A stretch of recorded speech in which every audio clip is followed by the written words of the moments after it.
ఒరే పిల్లలు లేవంట్రా, పొద్దెక్కింది. స్కూల్కి వెళ్ళరా. కాకిగోల ఈ ముసలమ్మ కాసేపు పడుకోనివ్వదు కదా. ఒరే గోపాలం, విన్నావా? వీళ్ళు నోటికొచ్చినట్టు వాగుతున్నారు. నేను ముసల్దాన్నంట, నాది కాకిగోలంట. అబ్బా, ఇప్పుడు వాళ్ళు ఏమన్నారే? నువ్వు ముసల్దానివి కాదా? నాకే నువ్వు నానమ్మవి, వాళ్ళు పసిపిల్లలు. ఒరే, మీ అన్నదమ్ములంతా కలిసి నన్ను చాలా ఇన్సల్టింగ్ చేస్తున్నారు. ఇప్పటికీ కళ్ళజోడు లేకుండా నేను సూదిలో దారం ఎక్కించగలను తెలుసా? కానీ మనుషుల్ని గుర్తుపట్టలేదు. చూసావరా చూసావరా? నువ్వు ఊరుకోవే. ఊరుకుంటారులే. లేవండ్రా. గుడ్ మార్నింగ్ అన్నయ్య. Good morning. గొప్ప అన్నదమ్ములు. ఈయన గారి ముఖం చూస్తే గాని వాళ్ళు లేవరు, వాళ్ళు లేచేదాకా ఈయన గారు లేపరు. రేయ్, ఈ రోజు నుంచి మీరు వేపులతో పళ్ళు తోముకునే అవసరం లేదు. మరి బొగ్గు కచ్చికితో తోముకోవాలా? కాదు నానమ్మా, బ్రష్ పేస్తో. రేయ్, ఈ బ్రష్ నీకు, ఇది నీకు, ఇది నీకు. లెండెన్ వెళ్ళి మొహాలు కడుకుందాం. ఒరే గోపాల, ఏమిటి నానమ్మా? ఆ పేస్ట్ బ్రష్లు ఎంతరా? 20 రూపాయలే నానమ్మా. ఎందుకురా నువ్వు కష్టపడి సంపాదించిన డబ్బులంతా ఇలా తగలేస్తావు? ఏ వేపుల్లలతో తోముకుంటే పళ్ళ రిగిపోతాయా? చిన్న పిల్లలు కదా నానమ్మా. అయినా నేను సంపాదించేది ఎవరి కోసం? నా తమ్ముడు కోసమే కదా. చూడరా, నా బ్రష్ ఎంత నొరగొస్తుందో. ఏం కాదు, నా బ్రష్ ఎక్కువ నొరగొస్తుంది. కావాలంటే చూసుకో.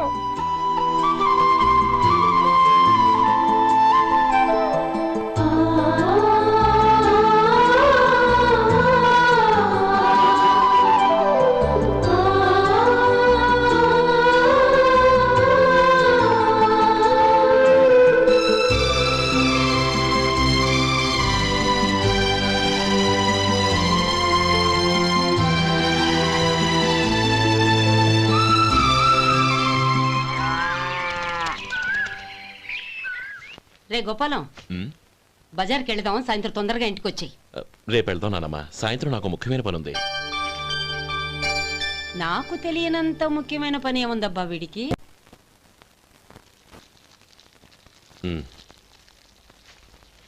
అరే చెప్పడం మర్చిపోయాను, ఇంట్లో బియ్యం నిండుకున్నాయిరా. ఈ పూటకున్నాయిగా, సాయంకాలం వచ్చేప్పుడు తెస్తాను. అలాగే. సరే, చిన్నాళ్ళిద్దరు టైంకి స్కూల్కి వెళ్ళారా? వెళ్ళారు. ఆ గోపిగడికి స్కూల్ దూరం అయిందంట్రా.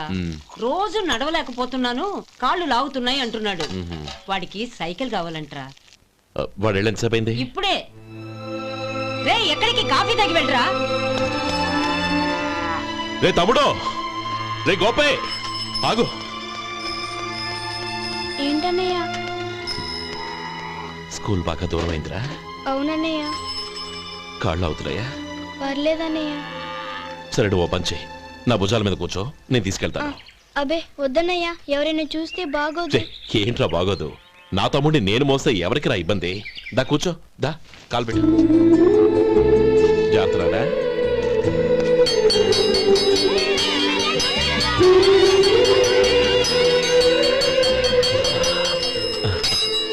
చూసావా, స్కూల్ కరెక్ట్ టైంకి వచ్చేసాం. అవును, థ్యాంక్స్ అన్నయ్య. తమ్ముడు, డబ్బు చేతికి అంతగానే సైకిల్ కొనిస్తానే. అలాగే అన్నయ్య.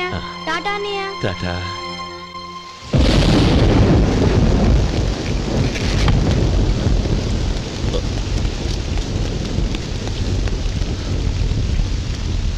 నానమ్మా, చూడరా, ఇల్లంతా కారుతోంది. కప్పించమంటే అదిగో ఇదిగో అన్నావు, ఇప్పుడు అర్ధంతరగా ఈ వర్షం పట్టుకుంది. పిల్లలు ఎక్కడ పడుకుంటారో ఏంటో నాకేం అర్థం కావటం లేదు.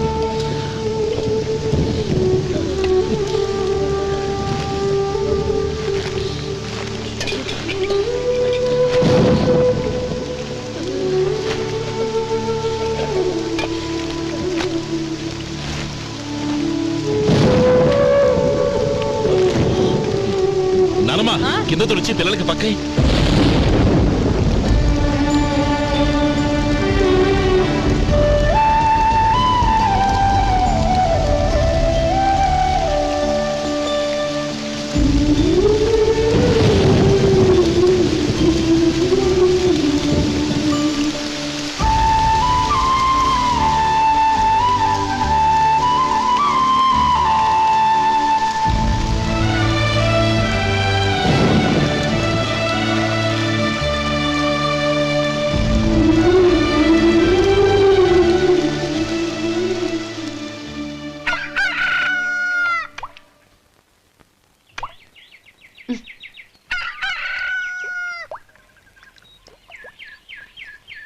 ఒరే గోపాలం, తెల్లవారులు ఇలాగే ఉన్నావా?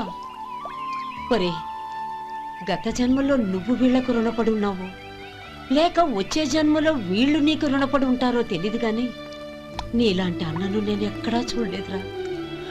రక్త సంబంధానికి రుణాలేంటున్నానమ్మా. అన్నట్టు చెప్పడం మర్చిపోయానురా. లక్ష్మీపతి మనందరినీ ఇవాళ సాయంత్రం వాళ్ళ ఇంటికి రమ్మన్నాడు. రండి రండి. ఏంట్రా ఉన్న పడంగా అందరినీ కట్టకట్టుకొని రమ్మని పిలిచావు? ఏంటి విశేషం? ఏం లేదమ్మమ్మా, రేపు మంచి రోజు. నా చెల్లెళ్ళకి నీ తమ్ముడికి నిశ్చితార్థం ఏర్పాటు చేశాను. అంచేత ఈ రాత్రికి మీరు ఇక్కడే భోజనాలు చేసి పడుకుంటే రేపు పొద్దున్న ఆ కార్యక్రమం కాస్త పూర్తి చేసుకోవచ్చు. బావా, మరీ అంత ఈ హడావుడి విషయంలో నువ్వే మాట్లాడొద్దు. నిన్ను అడిగితే నీ తమ్ముళ్ళ పెళ్లిళ్ళయ్యాక చేసుకుంటానంటావు. ఈలోగా నా చెల్లెలు ఇదిగో ఇలా అయిపోద్ది. ఏంటి? అందుకే నేను ఈ నిర్ణయం తీసుకున్నాను. రేపు తెల్లవారుజామున మంచి ముహూర్తం ఉంది. ఆ ముహూర్తానికే నిశ్చితార్థం, అంతే. అది ఇంకేం? రాధా, నీకిద్దరు పిల్లలు పుడతారు, ఓ పాప ఓ బాబు. అదేం కుదరదు, నాకు 10 మంది కావాలి. ఆ? అవును, ఇల్లంతా ఎప్పుడు పిల్లలతో కలకల్లాడుతూ ఉండాలి. 10 మంది సరిపోతారా?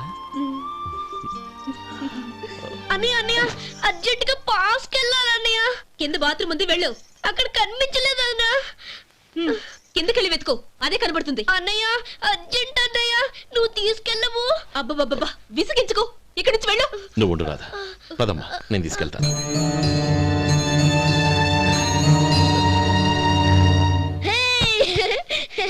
ఎంత మెత్తగా ఉందో, చాలా బాగుంది. భలే బాగుంది అన్నయ్య.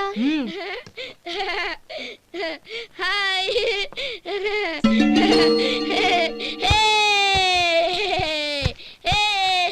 అయ్యో నా మంచం, నువ్వు ఎక్కి తొక్కడానికి నా మంచం దొరికిందా? దిక్కెందుకి? అయ్యో నా పౌడర్. ఏయ్, నువ్వు మనిషివా దున్నపోతువా? ఏయ్, నాది మీద దూకుంటున్నావా? నీ చుండ్రంతా నాకు అంటించడానిక? నా పాలిటి శనిగాళ్ళ దాపరించారు. ఏంటా చూపులు? బయటికి పోండి. రాధా, ఏంటి గొడవ? చూడండి, మంచం అంతా తొక్కేసి నా పౌడర్లు సెంట్లు ఎలా నాశనం చేశారు ఈ దెయ్యాలు.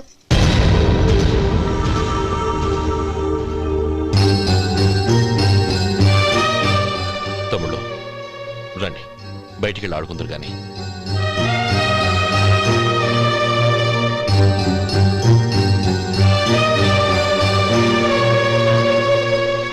ఏమ్మా, బావగారు తమ్ముళ్ళు నిన్ను బాగా విసిగిస్తున్నారా? విసిగించడం కాదన్నయ్య, ప్రాణాలు తీసేస్తున్నారు. పెళ్ళయ్యి నేను ఆ ఇంట్లో కాలు పెట్టక ముందు రోజే ఆ దరిద్రుల్ని హాస్టల్లో చేర్పించేయాలి. అప్పుడే నాకు మనశ్శాంతి.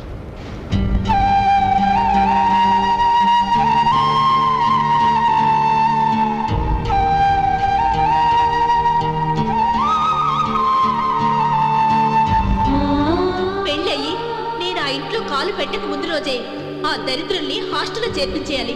అప్పుడే నాకు మనశ్శాంతి.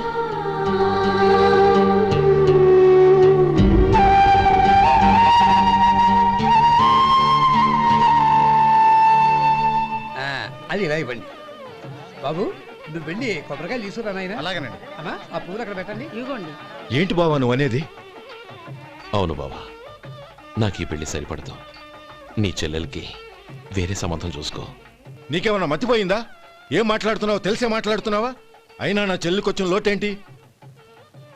నాకు కాబోయే భార్య నా కుటుంబంలో ఐకమత్యం పెంచుతుంది అనుకున్నాను, కానీ పెళ్లికి ముందే నా తమ్ముళ్ళని నా నుంచి విడదీయడానికి ప్రయత్నిస్తుంది అనుకోలేదు. తన అన్నదాంట్లో తప్పే ఉంది బావా. ఏ అమ్మాయి అయినా పెళ్ళైన తర్వాత తన భర్తతో సంతోషంగా ఉండాలని కోరుకుంటుంది. అయినా నీ తమ్ముళ్ళని హాస్టల్లో చేర్పిద్దామంది గాని నడి రోడ్లో వదిలేద్దాం అనలేదుగా. నా నుంచి వేరు చేయాలనే ఆలోచన వచ్చాక అది హాస్టల్ అయినా నడి రోడ్డైనా ఒకటే బావా. బావా, తొందరపడుతున్నావు. నీకేమీ లేకపోయినా నా చెల్లెల్ని ఇష్టపడిందని నువ్వు సుఖంగా బతకటం కోసం నేను ఎన్ని ఏర్పాట్లు చేశాను తెలుసా? 50 ఎకరాల పంట పొలాన్ని నీ పేరు రాసి రెడీగా ఉంచాను. ఈ ఇల్లు కూడా నా చెల్లెలి పేరు రాశాను. నా తమ్ముళ్ళని నా నుంచి దూరం చేసే ఏ ఆస్తి నాకు అక్కర్లేదు. బావా, ఊరందరినీ పిలిచాను, నిశ్చితార్థానికి ఏర్పాట్లు చేశాను. పెద్దలందరూ వచ్చి కూర్చున్నారు. ఇప్పుడు అర్ధంతరంగా నిశ్చితార్థం ఆగిపోతే నా చెల్లెలి జీవితం ఏమైపోతుందో ఒక్కసారి ఆలోచించు. అందుకే బావా, నిశ్చితార్థానికి ముందే ఈ నిర్ణయం తీసుకున్నాను. దయచేసి నన్ను వదిలే.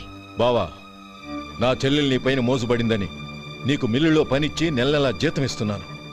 మమ్మల్ని కాదని ఎలా బతకగలవో ఒక్కసారి ఆలోచించు. బావా, గడ్డి తిని పశువులు కూడా బతుకుతాయి. కానీ జీవించడానికి మమతానురాగాలు కావాలి. నేను జీవించడానికి ఇష్టపడతాను. బతకడానికి ఎన్నో మార్గాలున్నాయి. వస్తాను. గోపాలం, ఒక్క మాట గుర్తుంచుకో. ఏ తమ్ముళ్ళ కోసమైతే నువ్వు నా చెల్లిని వద్దనుకుంటున్నావో అదే తమ్ముళ్ళ జీవితాల్లోకి సంపాదన, పెళ్లి అనేవి రాగానే నిన్ను నిర్దాక్షిణ్యంగా నడి రోడ్డు మీద వదిలేసిపోతారు. అప్పుడు తెలుస్తుంది నీకు నా విలువ, నా చెల్లెలి విలువ. చూడు లక్ష్మీపతి, ఏ రోజైతే ఈ ప్రపంచమంతా ఉదయించే సూర్యుడి కోసం